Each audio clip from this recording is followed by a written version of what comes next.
What's that? That's the plan? Ah, okay. You put the mark here. So, ito na ngayon.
Yung lahat, today is February 11, 2021. Nandito tayo ngayon sa may Mindanao Avenue, sa may kanto ng Quirino Highway, kung saan dito itatayo ang kauna-unahang station ng Metro Manila Subway. Nung nakaraan nakapag-update na tayo dito, and meron tayo nakita dito na ginagawa ngayong araw na to. So, makikita nyo to. Sila yung mga taga Japan, Japanese company, ay joint venture kung saan nagmamarka na sila rito sa harapan nitong building na to ng HBC. Itong HBC eventually gigibain ito kapag sinimulan na yung construction. Gumagawa na sila ng markings dito para sa itatayong station. Nagkaroon kasi ng additional station. Supposedly dapat ang unang station ay dito sa HBC, dito sa may Quirino Highway, kanto ng Mindanao Avenue, pero nagkaroon ng additional station. So yung unang station ay magsisimula na sa Valenzuela, malapit doon sa may NLEX, kung saan nakapag-update din tayo dati. Sunod tayo sa nila. Ito yung nasa harapan natin, yung mga Japanese na nandito para sa survey. Actually survey itong ginagawa nila ngayon eh. Gumagawa sila ng markings dito.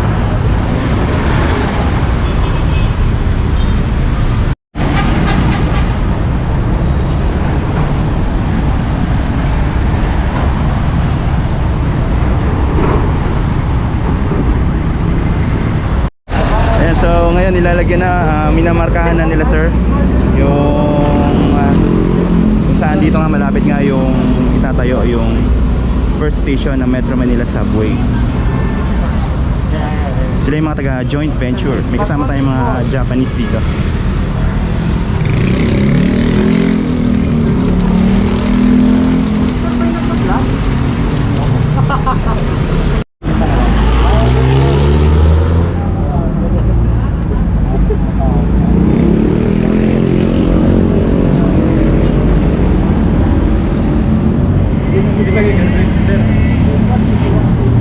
So ang mangyayari pala kasi etong footbridge na to, ang mangyayari nito is i-rehabilitate ito. So aalisin muna pansamantala, and then bandaron kasama rin yun sa mabibili na property doon sa may pagtawid. So etong footbridge na to ay i-rehabilitate, and balita natin, ang sabi nila sir is lalagyan nila ng elevator yung bandaron. Depende sa magiging plano or disenyo nitong station ng subway dito. Ayan sila sir, mga Japanese dito.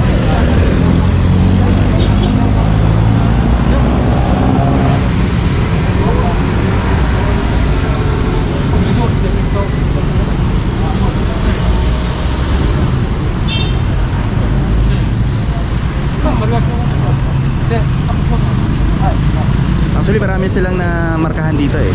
Pati ron sa may kabila. Nalagyan na rin nila ng mark. Pati yung mga daanan dito.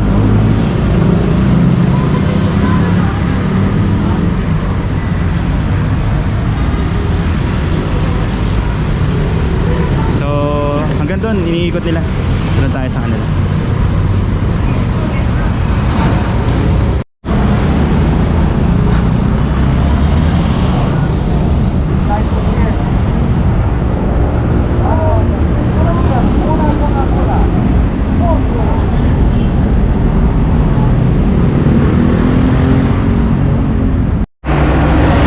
Dito si Sir.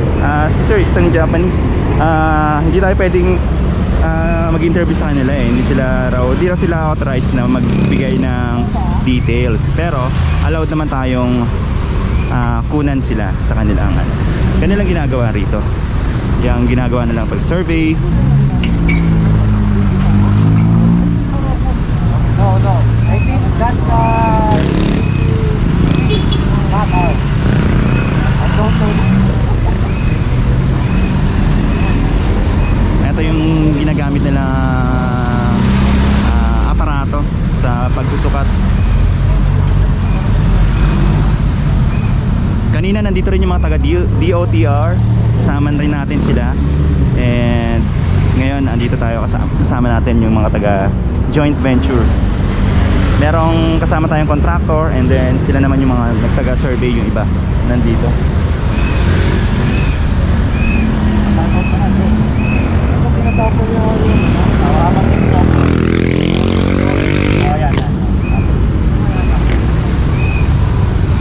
So bandero, no? Nilalagyan nila ng markings. Puntahan natin. Sir, punta lang ako doon ah. Okay lang, sir. Thank you.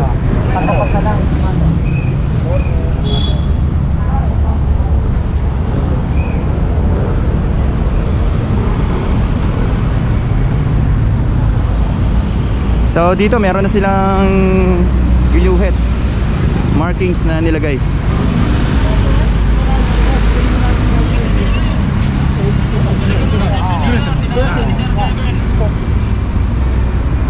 Ayun oh, may markings na dito. Hi sir. What's that? That's the plan? Ah, okay. You put the mark here. Meron pa doon. So dito naman panibagong markings din yung nilalagay.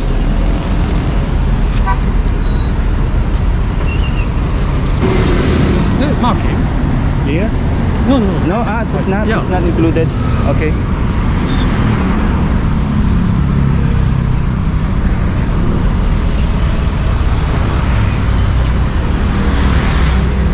So ito, may markings na dito.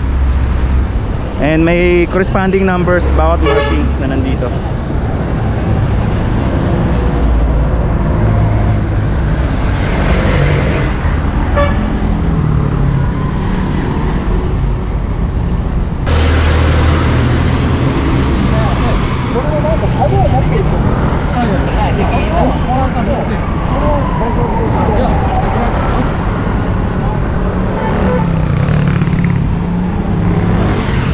So ang mangyayari nito, etong buong building na to ay i-demolish.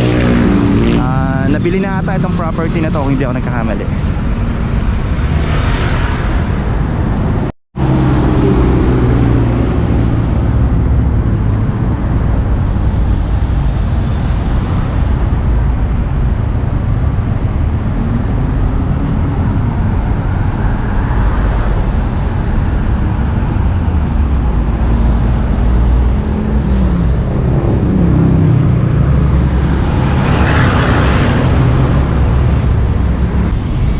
Panibagong markings ulit.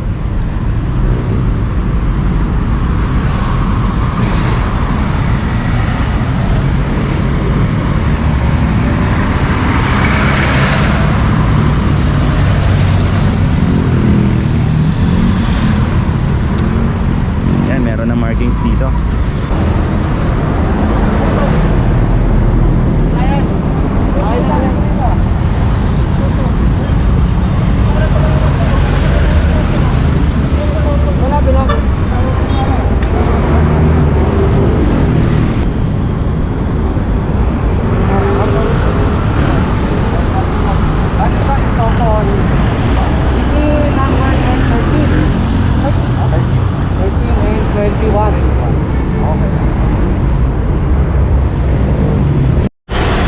simulan na itong project na to.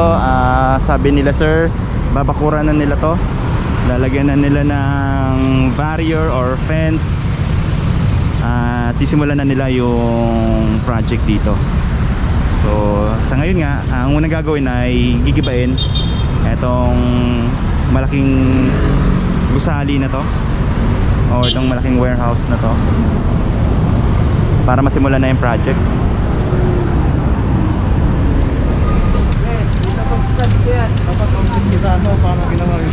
Oo. Ayan si sir. Yan si Sir Angelo. Sir Angelo, good afternoon. Salamat ha. Ito namin, frontliner. Ano bang ginagawa dyan sir? Mag-aano tayo?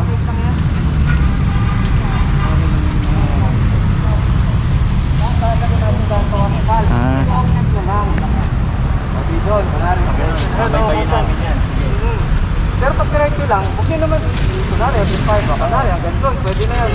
Medyo lamig ko, yun, hanggang sa dulo. Hanggang ma-close. Hanggang makarating dito. Pero yung ano lang parang yung mga kwarto lang nung konkreto, saka yung doon sa Sir Kevin na HBC na store. Hindi yung ditong lote na to. Kasi sa lote, nagkakatalo ko eh. Yun, samahan mo na. Yun, malawak talaga tong property na to eh.